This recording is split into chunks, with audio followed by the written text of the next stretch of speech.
اعوذ باللہ من الشیطان الرجیم، بسم اللہ الرحمن الرحیم۔ سامعین محترم، روزہ رکھ کر جان بوجھ کر بغیر کسی شرعی عذر کے توڑ دینے کا کفارہ ذکر کر رہا ہوں۔ جو لوگ روزہ رکھ کر بغیر کسی شرعی عذر کے روزہ توڑ دیتے ہیں، انہیں اس روزے کی قضا بھی رکھنی ہوگی اور ساتھ ساتھ کفارہ بھی ادا کرنا ہوگا۔ فقہاء اسلام نے روزے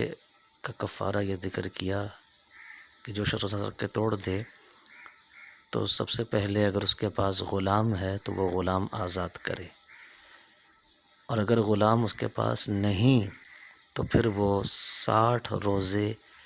پے در پے رکھے گا، یعنی ترتیب سے اور ایک کے بعد ایک رکھے گا، بیچ میں ایک بھی گیپ نہیں آنا چاہیے،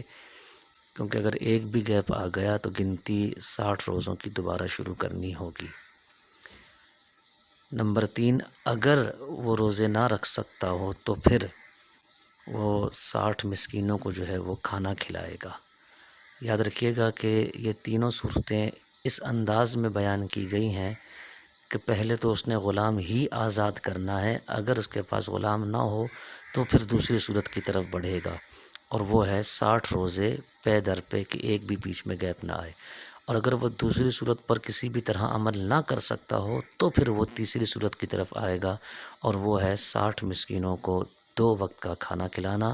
لیکن یاد رکھیں کہ جس مسکین کو صبح کھلایا ہے اسی مسکین کو رات کا کھانا کھلانا ہوگا۔ یہ ماہ رمضان کا روزہ جان بوجھ کر بغیر شرعی عذر کے اگر کسی نے رکھ کر توڑ دیا تو یہ ایک روزے کا کفارہ بیان کیا ہے۔ اللہ تعالی ہم سب کو